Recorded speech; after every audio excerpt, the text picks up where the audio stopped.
¿Alguna vez has sentido que tu vida se ha vuelto una rutina sin sentido? ¿Que el miedo o la comodidad te han detenido de tomar decisiones importantes? Hoy quiero contarte una historia que te hará cuestionar todo eso. Pero antes de comenzar, te invito a que tomes un momento para ti, respira profundo, abre tu mente y prepárate para descubrir por qué aceptar lo inesperado puede ser el primer paso para cambiar tu vida para siempre. Si estás listo para dejar atrás lo que te limita y abrirte a nuevas posibilidades, quédate conmigo hasta el final. Esta historia no es solo de amor ni de montañas, es sobre valentía, transformación y la fuerza que todos llevamos dentro. Aceptó casarse con un desconocido en las montañas.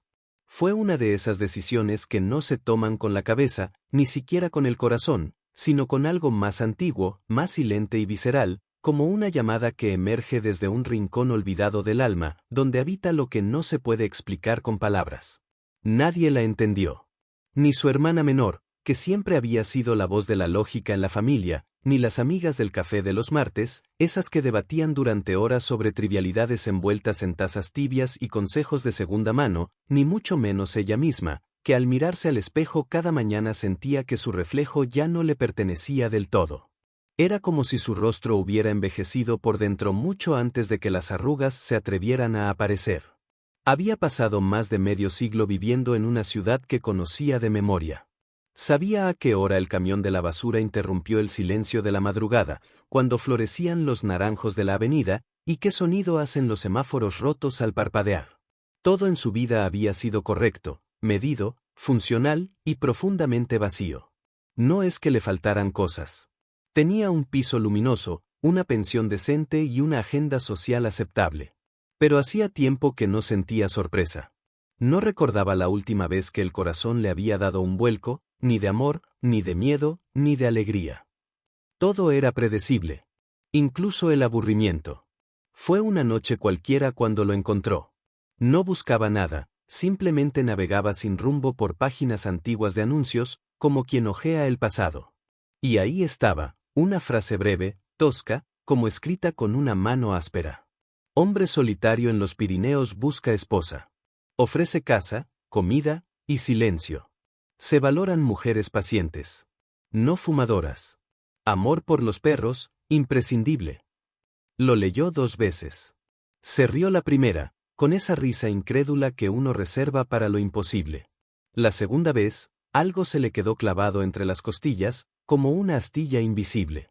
La tercera vez no hubo carcajadas.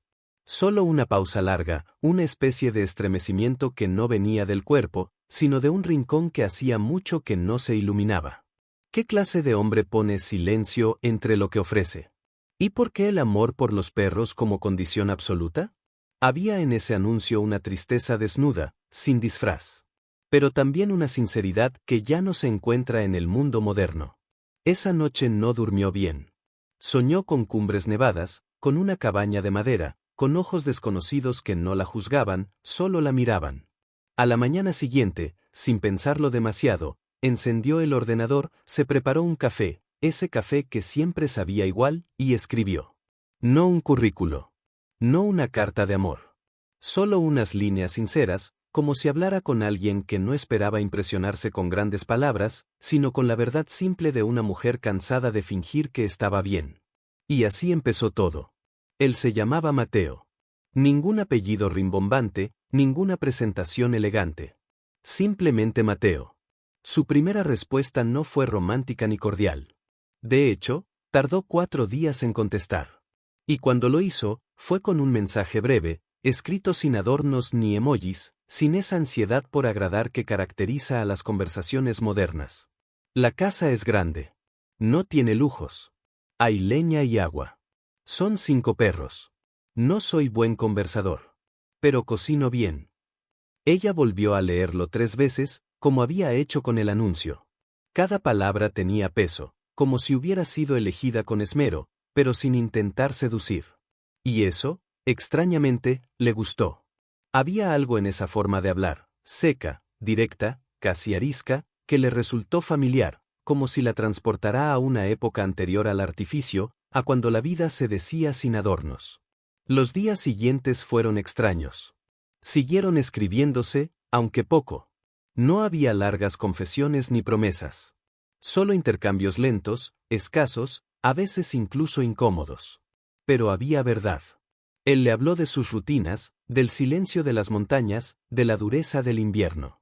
Le describió la casa sin idealizar: te vas a congelar la primera semana. Luego te acostumbras. La estufa es testaruda, pero calienta bien si se le habla con respeto. Ella rió en voz alta al leer eso. Era la primera vez en meses que se reía con ganas. Y entonces, sin haberlo planeado, sin velos blancos ni canciones de fondo, tomó la decisión. Empacó una vida entera en 3 maletas. Regaló sus libros, vendió su sillón favorito, dejó una nota en la nevera para su hermana: estoy bien. No se preocupen. Necesito esto. Y se subió a un tren con rumbo al norte. Mientras las estaciones pasaban como fantasmas por la ventana, no sintió miedo. Lo que sintió fue una especie de vértigo dulce, como si estuviera volviendo a sí misma después de una vida de exilio. Cuando por fin bajó del tren, lo vio. Era más alto de lo que imaginaba, más flaco también. Llevaba un abrigo viejo y botas cubiertas de barro seco. No sonrió. Solo levantó la cabeza y dijo su nombre, como si la hubiera estado esperando sin saberlo. Ella asintió, y en ese gesto, sin palabras, comenzó algo que no era amor, aún, pero sí una tregua, una especie de pacto silencioso entre 2 personas cansadas de fingir que lo sabían todo de la vida. El coche era viejo y olía a madera húmeda y a perro. Él no puso música. Tampoco habló durante el trayecto. Pero de vez en cuando, la miraba de reojo, como asegurándose de que no se había arrepentido. Y ella, en silencio, mirando las montañas que se alzaban como gigantes dormidos, se dio cuenta de que no. No se había arrepentido. Por primera vez en mucho tiempo, sentía que estaba exactamente donde debía estar. La llegada a la casa no fue épica, ni romántica. No había guirnaldas en la puerta, ni olor a pan recién hecho, ni una bienvenida como las que se ven en las películas que prometen un amor de postal.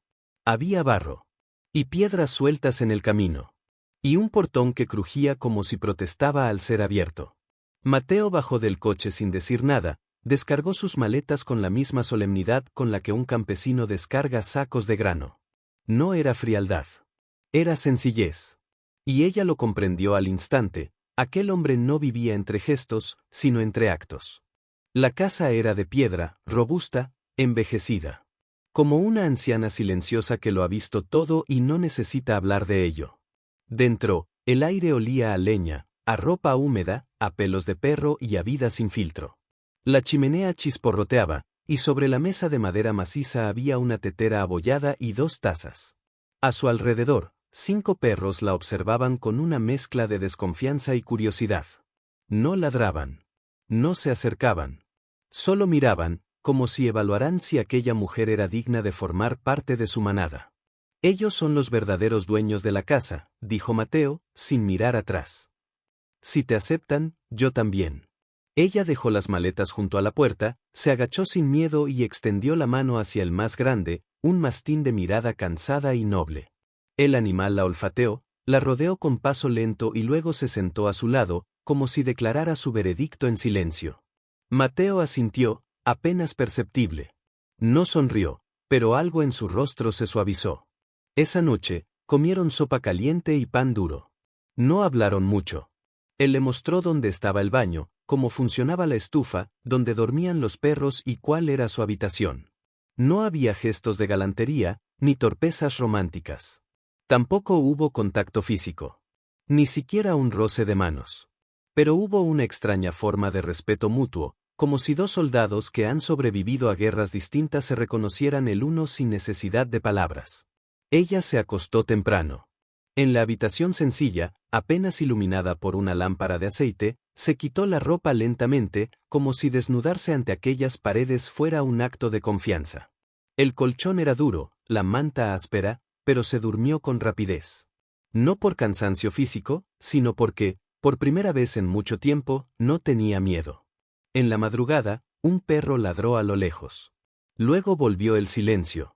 Y en medio de la oscuridad, sin saber por qué, ella sonrió. No había llegado a un hogar, aún no. Pero tampoco estaba perdida. Estaba en tránsito. Entre lo que fue, y lo que aún no sabía que sería. Los días siguientes transcurrieron con un ritmo que al principio le resultó ajeno, casi brutal en su lentitud. No había relojes sonando, ni móviles vibrando, ni la tiranía constante de una agenda apretada. En aquella casa de piedra el tiempo no se medía en horas, sino en el grosor del hielo en los cristales, en el humo que salía de la chimenea, en la posición del sol sobre la loma del este. Al principio, la ausencia de urgencia la desconcertó. Despertaba y no sabía qué hacer con tanto silencio, con tanta amplitud. Pero el cuerpo es sabio, y pronto entendió que allí no se venía a correr, sino a escuchar. Escuchar la madera crujiendo, el viento empujando las ramas, los pasos de los perros sobre el suelo húmedo. Mateo apenas hablaba. Pero cada acto suyo estaba cargado de sentido. Nunca preguntó nada sobre su pasado, ni hizo alusión alguna a por qué había venido. A ella, ese gesto le pareció un regalo, nadie la interrogaba, nadie intentaba descifrar. Podía ser quien era sin necesidad de justificarlo. Y así, entre el desayuno callado y el primer café sin prisa, entre el pelar papas junto al fuego y sacar cubos de hielo del pozo, fue redescubriendo algo que creía perdido, su presencia. El trabajo era rudo. Había que partir leña, mantener la estufa encendida, alimentar a los perros, cuidar el pequeño huerto que sobrevivía en el invernadero. No era la vida romántica de una novela. Era una existencia terrenal, con las manos heladas, con uñas sucias, con la espalda dolorida después de cargar sacos. Pero al mismo tiempo, era pura. Sin adornos. Y poco a poco, ese cansancio físico fue sustituyendo al otro, al más profundo, al cansancio invisible que traía de la ciudad, el de fingir, el de parecer feliz, el de aguantar en pie por fuera mientras por dentro se caía a pedazos. Mateo tenía una rutina exacta. Se levantaba antes del amanecer, alimentaba a los perros, salía a revisar las trampas del bosque y regresaba con la misma parsimonia con la que había salido. Una mañana, sin avisar, dejó la puerta entreabierta más de lo habitual. Ella lo entendió como una invitación. Se puso las botas, el abrigo, y lo siguió. No hablaron. Solo caminaron entre pinos y abetos, con los perros marcando el camino. El frío mordía, pero no dolía. Era un frío que despertaba, que recordaba que uno estaba vivo. En una pequeña hondonada del bosque, Mateo se detuvo. Había nieve virgen. Sacó un termo y le ofreció un poco de té. Ella lo aceptó sin hablar. Se sentaron sobre una roca envuelta en musgo. Y allí, en ese silencio antiguo, sin wifi, sin ruidos artificiales, sin nada que rellenara los huecos, pasó algo. No fue un gesto. No fue una confesión. Fue una presencia compartida. Dos personas que no necesitaban adornarse para agradar. Solo estar. Respirar. Acompañar. Después de eso, algo cambió. No hubo caricias ni besos. Pero empezaron a cocinar juntos.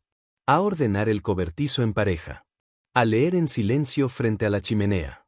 Y, sobre todo, a compartir el cuidado de los perros como si fueran hijos no nacidos. Uno de ellos, un pastor anciano llamado Bruno, comenzó a dormir a los pies de su cama. Mateo no lo comentó, pero lo notó. Y a la noche siguiente, dejó un cuenco de agua más cerca de la habitación. No fue un gesto de ternura evidente, pero sí un acto de aceptación. Ella empezó a escribir un diario. No con la intención de recordar, sino para entender. En una de esas páginas, escribió: hay un tipo de amor que no llega con fuegos artificiales, ni con declaraciones grandilocuentes. Llega como el sol en invierno, tímido, suave, necesario. Calienta lento, pero no se va. Una noche, mientras la nieve caía sin hacer ruido y los perros roncaban junto al fuego, él le ofreció un trozo de pan con queso ahumado. Ella lo aceptó, y en ese gesto mínimo, se dio cuenta de que ya no era una invitada. Ya no era una extraña. Era parte de esa casa. De esa vida. De su vida. Los días de nieve comenzaron a parecerse entre sí. El invierno envolvía la montaña con su manto blanco, espeso, y la casa se convirtió en un refugio que respiraba al ritmo de sus habitantes, 2 humanos que apenas hablaban y 5 perros que lo decían todo sin necesidad de palabras. Pero no era monotonía. Era otra forma de intensidad, una donde los detalles, el humo de la sopa, el crujir de una tabla suelta, el aullido de un zorro a lo lejos, se volvían acontecimientos. Una noche, mientras lavaban los platos, ella enjuagando, él secando, Mateo dijo algo inesperado. No fue una confesión, ni una historia trágica. Fue solo una frase, casi lanzada al viento. Mi madre también hablaba sola, como tú. Ella detuvo el gesto, el agua aún corriendo entre sus dedos. Lo miró. ¿Hablo sola? Él asintió. A veces dices cosas bajitas, cuando crees que nadie te escucha. No hubo reproche en su voz. Más bien un atisbo de ternura, escondida entre los pliegues de su sobriedad habitual. Y ella sonrió. Porque sí, hablaba sola. Desde niña. Y en la ciudad, eso era raro. Aquí, parecía que hasta los perros lo entendían. Aquella noche se fueron a dormir más tarde. No porque lo decidieron, sino porque el silencio entre ellos había cambiado de forma. Ya no era ese muro que los separaba, sino un hilo que los unía, suave, delicado. Ella encendió una vela en su habitación y se sentó junto a la ventana. Miró la nieve caer. Pensó en su madre, en las amigas del café, en todo lo que había dejado atrás sin saber si lo echaría de menos. Y no sintió nostalgia. Sintió gratitud. Había tenido una vida distinta, pero ahora tenía otra. Y aunque aún no sabía cómo llamarla, ya no quería volver. Días después, mientras barría el patio tras la nevada, Mateo salió del cobertizo con una caja de madera entre las manos. Se la entregó sin explicar. Dentro había una bufanda tejida a mano, azul, con hilos desiguales y torpes. No era nueva. Olía al encierro, a tiempo pasado. Era de mi hermana, dijo simplemente. Ya no viene por aquí. Pero creo que te quedará bien. Ella no supo qué decir. Le temblaron las manos. No por el frío. Por el gesto. Por lo que significaba. Por el lugar que, sin buscarlo, estaba ocupando en la memoria de un hombre que no regalaba palabras, ni cosas, ni miradas innecesarias. Se la puso de inmediato. Y no dijo gracias. Solo caminó hacia el bosque con los perros, envuelta en ese azul lleno de ausencias y nuevas pertenencias. Y entonces, ocurrió algo que ella no esperaba. Una carta. Un sobre arrugado que llegó con el cartero viejo del valle, una vez por semana, cuando el paso no estaba cortado por la nieve. La carta no tenía remitente. Pero al abrirla, reconoció la letra de su hermana. Solo decía, papá ha preguntado por ti. Mamá aún no lo sabe. ¿De verdad estás bien? ¿De verdad crees que eso es amor? La releí muchas veces. No sintió rabia. Ni tristeza. Sintió una grieta. Pequeña. Sutil. Como una astilla debajo de la piel. Porque no, aún no sabía si eso era amor. No como lo entendían allá abajo, en el mundo de las cenas con velas y los aniversarios. Pero sí sabía que cada vez que Mateo le ofrecía té sin preguntar, que cada vez que Bruno dormía a sus pies, que cada vez que el silencio se volvía compañía, algo dentro de ella se ordenaba. Esa noche, no durmió. Al amanecer, lo esperó junto a la puerta, con 2 tazas de café caliente. Necesito preguntarte algo, dijo, por primera vez desde que llegó.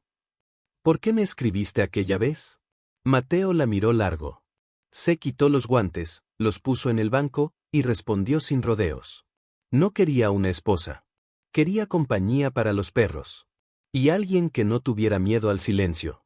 Pero desde que llegaste, ya no soy el mismo. Creo que ellos sí lo sabían. Yo, lo estoy aprendiendo. Ella lo miró.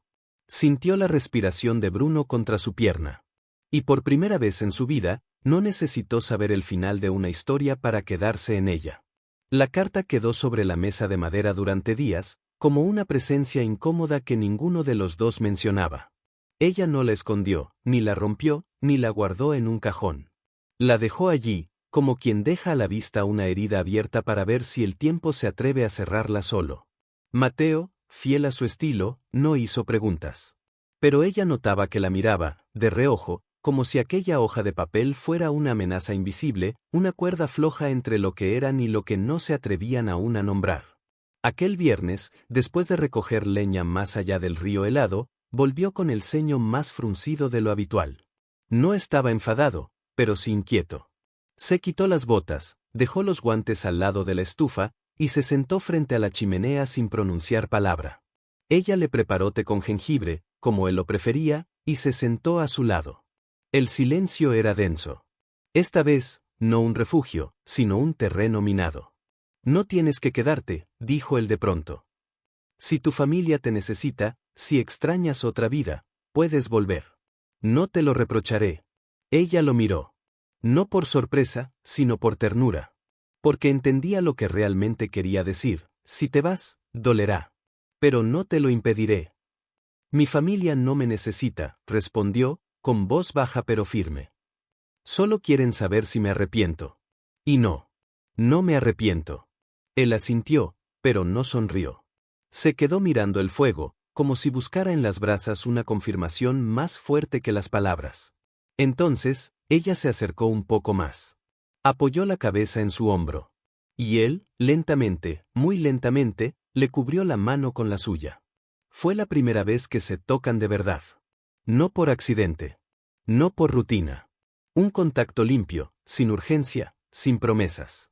Solo el calor de dos pieles cansadas que se reconocen.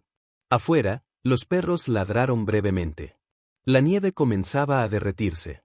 La primavera anunciaba su llegada con el canto tímido de un petirrojo en la ventana. Todo parecía más liviano, como si el hielo dentro de ellos también se derritiera, gota a gota. Esa noche, compartieron el mismo lecho. No fue una noche de pasión. Fue algo mucho más difícil, una noche de intimidad. De dormir juntos sin miedo. De sentir la respiración del otro como un ancla. De despertarse a medianoche y descubrir que no estaban solos. Que nunca más lo estarían. A la mañana siguiente, el cielo era de un azul casi doloroso. Ella salió al porche envuelta en la bufanda azul, con una taza de café humeante entre las manos. Miró el bosque. Respiró hondo. Y por primera vez desde que llegó, se sintió no solo aceptada, sino elegida. Como si la montaña misma la hubiera estado esperando todo ese tiempo, como si los perros hubieran olfateado algo en ella que ni siquiera ella sabía que tenía. Mateo salió poco después. Se detuvo junto a ella. No dijo nada. Solo se quedó allí, compartiendo el paisaje, el frío, el silencio. Hasta que, sin mirarla, dijo: hay gente que viene aquí para olvidar. Pero tú viniste para recordar quién eres. Ella no respondió. No hacía falta. Porque lo sabía. Porque lo había encontrado. Y ya no era solo la cuidadora de los perros. Era la mujer de la montaña. El amanecer llegó más frío que nunca. Ella despertó sobresaltada, con el corazón apretado, porque había soñado con una voz antigua, una figura que no quería regresar. Esa misma mañana, cuando Mateo salió a alimentar a los perros, apareció en el camino un hombre con abrigo raído, mirada cansada y pasos pesados, como si llevara consigo años de silencios y reproches. Ella lo reconoció al instante. Era su hermano mayor, el único que en todo ese tiempo había intentado buscarla, entenderla, salvarla de ella misma. No traía cartas ni palabras de amor. Traía preguntas sin respuesta y un pasado que parecía estallar en el valle callado. Mateo observaba desde lejos, con los perros a su lado, sin intervenir. Sabía que ese encuentro podría romper el delicado equilibrio que habían construido. Ella se acercó, con la bufanda azul apretada al cuello, con las manos temblando, no por el frío sino por la mezcla de miedo y esperanza. ¿Por qué has venido?, preguntó con voz temblorosa, sin poder ocultar la ansiedad que llevaba en la mirada. Para entenderte, respondió él. Para decirte que no estás sola, aunque tú creas lo contrario. Ella bajó la mirada, recordando las palabras que su hermana había escrito y la carta que nunca fue respondida. Por primera vez, el refugio que había encontrado en la montaña parecía tambalearse. Pero entonces, Mateo se acercó. No dijo una palabra. Solo extendió la mano y ofreció un gesto silencioso de protección. En ese instante, ella supo que no tendría que elegir entre dos mundos. Que quizá, por primera vez en su vida, podía construir uno nuevo. No perfecto, ni fácil, pero suyo. El hermano se quedó unos días.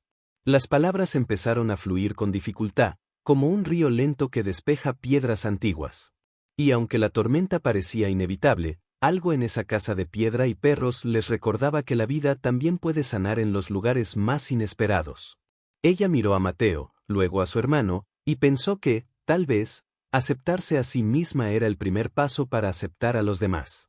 Que el amor no siempre llega en forma de fuegos artificiales, sino en actos pequeños, en silencios compartidos, en la valentía de quedarse y enfrentarlo todo, juntos. Y en esa montaña, entre perros y susurros, ella finalmente comprendió que había llegado para quedarse. La primavera terminó por abrirse paso entre las rocas y la nieve derretida, trayendo consigo la promesa de un renacer.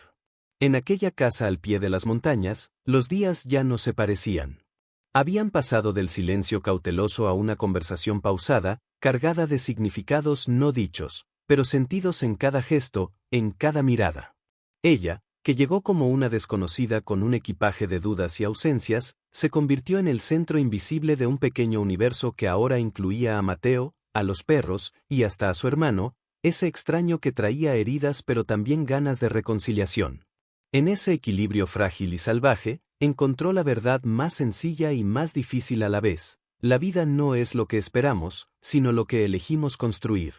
No se trataba de un cuento de hadas ni de un amor idealizado. Era la historia de dos personas imperfectas que decidieron aceptarse, con sus silencios y sus ruidos, con sus sombras y sus luces. Un matrimonio no por necesidad, ni por obligación, sino por una alianza profunda con la vida misma, con sus ritmos y sus retos. Ella seguía siendo cuidadora de perros, sí, pero también cuidadora de ese espacio donde el alma puede respirar, donde el tiempo se detiene para permitir que lo esencial aflore. Mateo, que había buscado compañía para sus perros, encontró algo que no sabía que necesitaba: una mujer capaz de quedarse en el silencio, en la soledad, y transformar ambos en un hogar. A veces, en las tardes claras, cuando el sol bañaba las montañas y el viento apenas movía las hojas, ella se sentaba en el porche con la bufanda azul que un día le regaló Mateo, mirando el horizonte y pensando que la felicidad no era un destino, sino un momento fugaz, eterno porque se vive con conciencia. Aceptó casarse con un desconocido en las montañas. Y aunque nadie entendió por qué, ella sabía que fue la única decisión sensata que pudo tomar: confiar en el eco antiguo de su alma, en la voz que no se escucha con los oídos, sino con el corazón. Así, en la lejanía, con perros que ladran a la libertad y montañas que guardan secretos, construyeron juntos una vida que no era perfecta, pero sí verdadera. Y eso, para quienes han vivido más de medio siglo, es el mayor de los tesoros.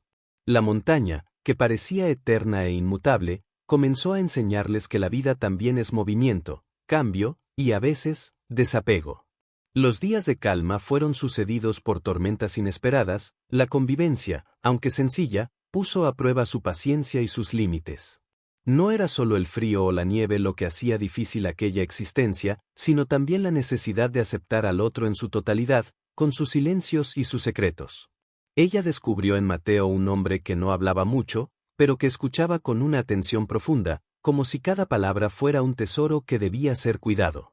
Él aprendió a descifrar su mirada cuando no quería decir lo que sentía, y a entender que su risa, a veces, era un intento de encubrir heridas viejas. Los perros seguían siendo el puente que los unía y la excusa perfecta para salir al bosque, caminar sin prisa, dejar que el aire frío limpiara la mente y el alma. En esas caminatas, entre ramas y hojas húmedas, se hablaban sin palabras, se tocaban con miradas, se ofrecían el refugio que el mundo de abajo les había negado. Pero la vida real, esa que no se olvida ni se puede dejar atrás, volvió a llamar a la puerta. Un día, una llamada telefónica desde la ciudad rompió la quietud. Era la voz de su hermana menor, llena de reproches y miedo. Quería saber si estaba bien, si había encontrado la felicidad que tanto buscaban, o si simplemente se había perdido en un sueño imposible. Ella colgó y se quedó mirando el teléfono como si fuera un objeto extraño, lejano. No era la misma mujer que había partido. Ni la que había llegado. Había algo nuevo en ella, una fortaleza delicada, un amor propio que no necesitaba ser validado por nadie más. Cuando Mateo entró, la encontró pensativa, con la bufanda azul alrededor del cuello y la mirada fija en el horizonte. Se acercó sin hacer ruido, le tomó la mano, y juntos miraron la montaña, sabiendo que allí, entre esas piedras y árboles, habían encontrado no solo un refugio, sino la posibilidad de reinventarse. Porque la vida, al final, no se trata de dónde estamos, sino de con quién decidimos caminar, de qué historias elegimos escribir, y del valor que tenemos para escucharnos, entendernos y permanecer, incluso cuando todo parece incierto. Porque la vida, al final, no se trata de dónde estamos, sino de con quién decidimos caminar, de qué historias elegimos escribir, y del valor que tenemos para escucharnos, entendernos y permanecer, incluso cuando todo parece incierto. Hoy, te invito a mirar dentro de ti mismo y preguntarte, ¿qué decisiones estás posponiendo por miedo o por comodidad? ¿Qué ecos antiguos de tu alma estás dejando de escuchar? No esperes que la vida te lleve, toma la valentía de elegir tu propio camino, aunque sea incierto, aunque no lo entiendan los demás. Haz como ella, confía en ese susurro interno que te guía, da un paso hacia lo desconocido y construye, día a día, la vida auténtica que mereces. Porque en ese acto de coraje reside la verdadera libertad y la felicidad que no se vende ni se regala, sino que se conquista con el alma despierta. No dejes que la rutina apague tu llamada. Empieza hoy, ahora, a escribir la historia que solo tú puedes contar.